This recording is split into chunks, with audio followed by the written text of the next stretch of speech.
Nah, huwallahul ladzi la ilaha illahu biasanya setelah hu ini masuk ke Allah. Dan Allah ini meliputi seluruh asmaul husna. Dan tadi dijelaskan walillahil asmaul husna fad'uhu biha.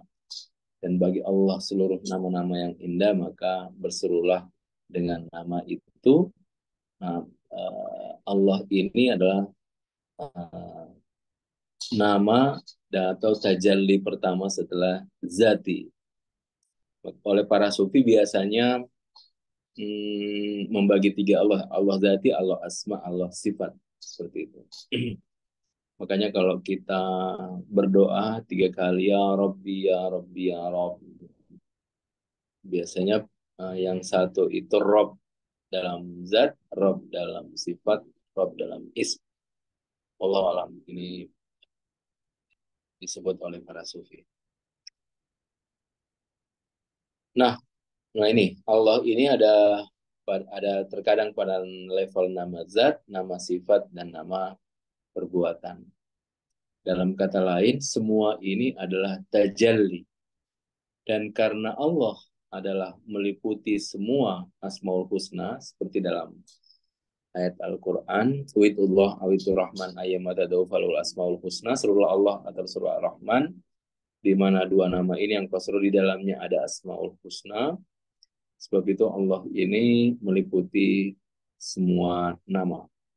Nah, nama ini ada nama zat, ada nama sifat, ada nama perbuatan. Jadi yang kita bahas itu adalah nama ya, bukan zat sebagaimana zat. Karena zat sebagaimana zat itu tidak kita bahas karena dia di luar dari pikiran manusia. Yang kita bahas hanya tajalli. Jadi kalau Tuhan tidak bertajalli, maka tidak akan ada pembahasan tentang Tuhan. Nah, karena Tuhan bertajalli, makanya ada pembahasan tentang Tuhan. Karena dia bertajalli kepada segala sesuatu. Nah, Allah ini dia punya 3 ini level. Ini level ini dalam pemaknaan tajalli. Tajalli dzati, sifat, dan fi'il perbuatan. Itu ada juga menjelaskan zati, asma'i, dan sifat. Ini sudah kita bahas, tidak ada yang bisa masuk ke asma ilahi kecuali telah fana di dalam zat ilahi.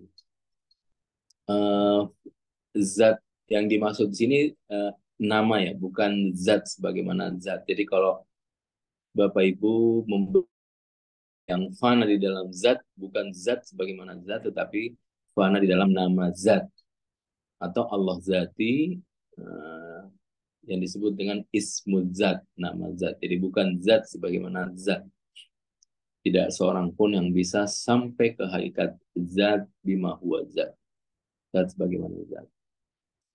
Dan makanya para sufi menjelaskan ilmu yang paling tinggi itu adalah kejahilan. Dia tidak akan tahu zat. Makanya ada doa Rasulullah, ma arafnaka haqqa ma'rifatik. Ya Allah, saya tidak mungkin mengetahuimu sebagaimana hakikat dirimu. Wa ma abadnaka haqqa ibadah, dan kami tidak mungkin menyembahmu sebagaimana hakikat sembahan. Ini doa Rasulullah yang beliau mengakui bahwa zat itu tidak mungkin masuk ke dalamnya. Nah, tetapi satu sisi ada juga beliau menjelaskan tentang nama. Kalau nama beliau justru menjelaskan man ra'ani faqad ra'allah. Yang menyaksikan diriku maka hakikatnya dia menyaksikan Allah. Karena di sini Allah nama ya, ism, bukan zat sebagaimana zat. Nah, zat sebagaimana zat ini itu tidak mungkin seorang pun bisa masuk ke sana, bahkan Rasulullah pun mengakui. Makanya dalam Al-Quran itu antara Rasulullah dengan Allah itu hanya dijelaskan dalam surah An-Najm, fakana qaba qausain au adna. Dia lebih dekat ke 2 busur, au adna, atau lebih dekat lagi. Jadi dia dekat dengan jarak 2 busur, au adna, atau lebih dekat lagi. Dia cuma menjelaskan atau lebih dekat lagi, tidak benar-benar sampai ke hakikat zat. Tetapi kalau nama tentu sampai. Kalau nama ism. Karena wa'allama Adam al-asma kullah. Allah mengajarkan kepada Adam semua nama. Nah, pada hakikatnya bukan cuma Allah sebenarnya, tetapi semua nama. Jadi tidak seorang pun bisa masuk sampai ke nama tadi kecuali dalam keadaan fana. Jadi tanpa fana dia tidak akan sampai kepada terhubung dengan hakikat asma Allah Subhanahu wa taala. Nah, ini saya nukil dari Ibnu Arabi. Jadi ketika dia menjelaskan tentang asma, dia ada doa seperti ini. Allahumma inni as'aluka ya Allah, saya mohon kepadamu ya Allah, tunjukkan padaku melalui dirimu atasmu. Jadi tunjukkan padaku melalui dirimu atasmu.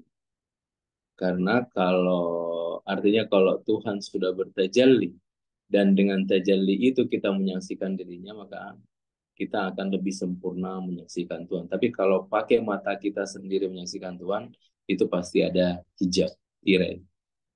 Ya, karena masih ada aku ya, aku menyaksikan Tuhan. Tetapi kalau dengan melalui dirinya kita menyaksikan dirinya, maka tentu di situ tidak ada lagi tirai dan kita terhubung langsung dengan Allah Subhanahu wa taala.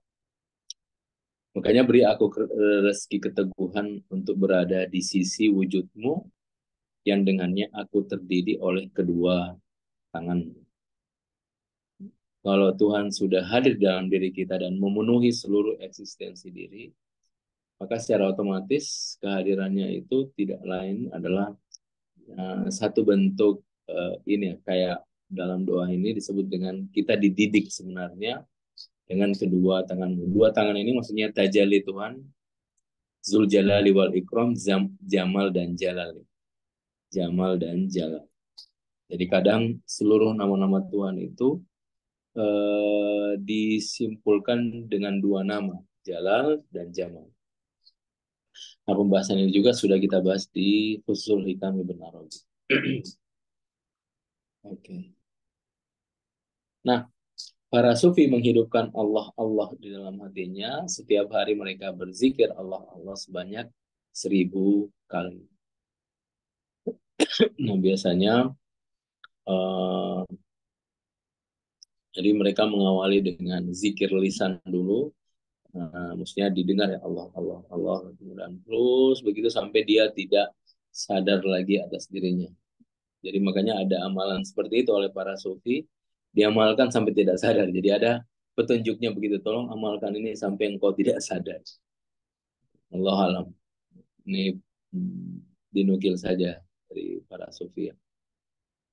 Dan ini banyak sekali manfaatnya kalau Bapak Ibu bisa mengamalkan Allah ini yang kita lantunkan di dalam hati, bukan di lisan ya, tetapi di hati. Nah, jadi tidak ada orang yang tahu kalau kita sedang berzikir karena lidah kita, mulut kita diam.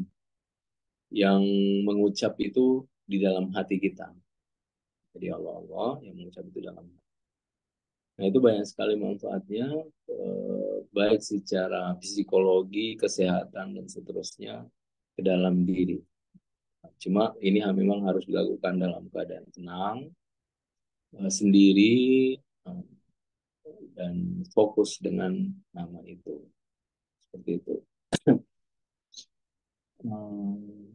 Jadi dia akan memberikan kita sesuatu yang lain dalam diri. Nah,